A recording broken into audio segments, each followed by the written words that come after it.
Welcome to MarcusG.tv. I'm Chef Marcus Giuliano. I'm a chef on a mission. Today's mission is 50 Mistakes, my business website, 50mistakes.com. It's where I have a ton of videos and resources to help businesses, especially restaurants, run smoother. Let's see, let me get this out of the background. So I just looked at a restaurant. I was called in, looked at a restaurant. The owner is selling the restaurant. He's, has a great deal to offer me. And so I went and looked at it. It was about an hour away. It's in a great town, by the way. It's in a really awesome, high-profile community. A lot of money there. 30 miles from New York City. I would totally open a restaurant in this area. It's an awesome place to run a higher-end restaurant. So here's the main problem. When you find a restaurant for sale, these restaurant owners think they've got all this stuff. They think that their business is worth so much money. 9 out of 10 times I found out that when a restaurant's for sale, they're for sale because they're not doing good. They're for sale because they're losing money. But let's face it, if a business is making money and the owner's happy, why would you want to sell it? You keep just repeating the same whole process. It's like putting $1 in a slot machine. When do you stop at the dollar? You stop the dollar when you're out of money. Well, if you're putting $1 in and you're getting 2 back, you're going to do that all day long if you're consistently doing that right. You're not going to give up. So a lot of these restaurant owners give up and say, I got to sell the place. I went to this one place today. The place was not that nice. It was a Mexican restaurant. The decor, if I were to go in there, I'd need to probably spend 80 grand at least to fix the place up to make it look like it would be my restaurant. And I would say probably average restaurateur have to do a lot of painting, do a lot of things. The bottom line is he wants $250,000 for some tables and chairs. He knows his business isn't worth anything. He told me, my business isn't worth anything. The problem is he's trying to get money out that he put in plumbing, electric, new floor in the kitchen, things like that. And to be honest with you, a lot of places you rent from, the buildings you rent from, you don't have to replace electric. You don't have to replace the plumbing. He chose to do all of these things that the average consumer can't see, and it doesn't touch the guest experience. So I was really honest with him, and I said, listen, hey, I don't know who's going to give you the money that you're looking for. I don't want to insult you with a lowball price. But as I'm talking to him further, because I want to find out what he's doing wrong, because he told me what he was doing, and the numbers are not to brag about at all. I mean, I don't know how he's staying in business where he's at with his rent. And I really felt sorry. It was a sad situation with his partner. And the bottom line is, people, restaurant owners just don't give it the oomph. They don't try hard enough. And I really tried to convince the guy, you need to keep this location because you're going to lose your money. No matter what, nobody's going to walk in here and give you what you're asking for, what you think you need to get out of it to pay off your debt. You're in it for the loss right now. And I hope other restaurant owners listen to me. You're in it for the loss. What you need to do is start hiring talented people, like a good marketing firm, social media. You need to start advertising the correct way. The biggest problem was when I walked in the door, I looked around and I'm like, I'm in a high upscale community.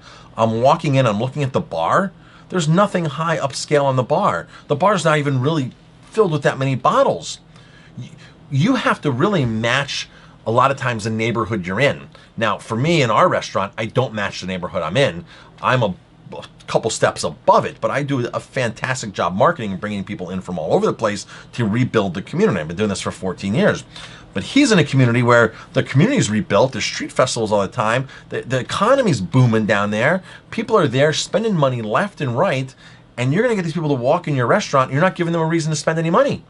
There's no reason to spend money in this restaurant. There's no marketing in place. There's just the sign in the front. Jamie, you should have seen this. I wish you were there with me because you're good on all this stuff.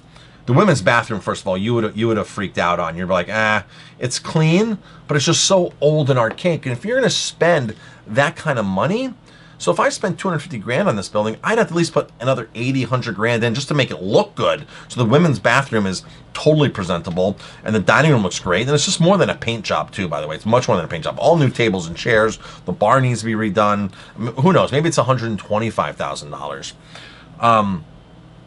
I couldn't, when I drove, this place has been open a year and a half. I drove past the restaurant and I missed it because their sign out front is a vinyl banner, now open. They opened a year and a half ago and the sign says now open still. Totally missed it the first time. And they have their own parking lot, which is even incredible. I actually pulled in right next to it, went past the parking lot and totally missed the restaurant. Now, there are so many basic things that restaurant owners, business owners in general, need to do that they're failing to do. And then all of a sudden they blame the economy, they blame their staff, they blame other circumstances when they never really blame themselves. People, this is your responsibility, all this stuff. You're the one that has to be on top of it. Now, don't get me wrong. I know how to do a lot of things in my business. That's why I wrote the book, 50 Mistakes Business Owners Make. That's why I have the website. But I have a friend who took his restaurant from like 600,000, 500,000 to like 1.9 million in a matter of 2 years. And he doesn't know how he did it. But what he did was he hired the right people to do it for him.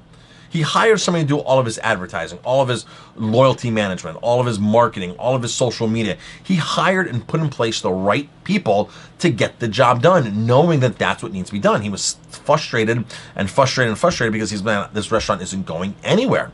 Now, the guy I was with today, his restaurant's not going anywhere. I explained everything. I've been in this situation a lot of times where people call me in to look at a business, and I say flat out, this is what you need to do. There's no way that I'm going to buy your business. There's no way that anybody else is going to buy your business. You're going to go bankrupt. You're going to have to be forced to close your doors and get rid of everything. You're better off at this point just handing me your business, your bank account, and letting me try to run with it so I can at least put some money in the bank so you can pay off all the debt that you actually owe. See, so this is the situation a lot of restaurants are in.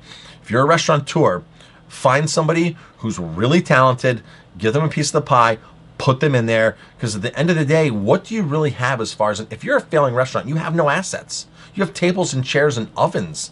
Those are so dirt cheap when they're used that it's ridiculous. You can buy that stuff at auctions, okay? Restaurants typically, there's no money in that for a restaurateur, okay? And the money you put in the place, like building a dance floor and putting all these new floors and everything, you can't take that with you. That's a landlord's deal now. That's all the landlord. That stays there in the buildings. You really have to spend your money wisely when you open a restaurant, but it has to look good, so you have to do that stuff. But you have to fill in the whole piece.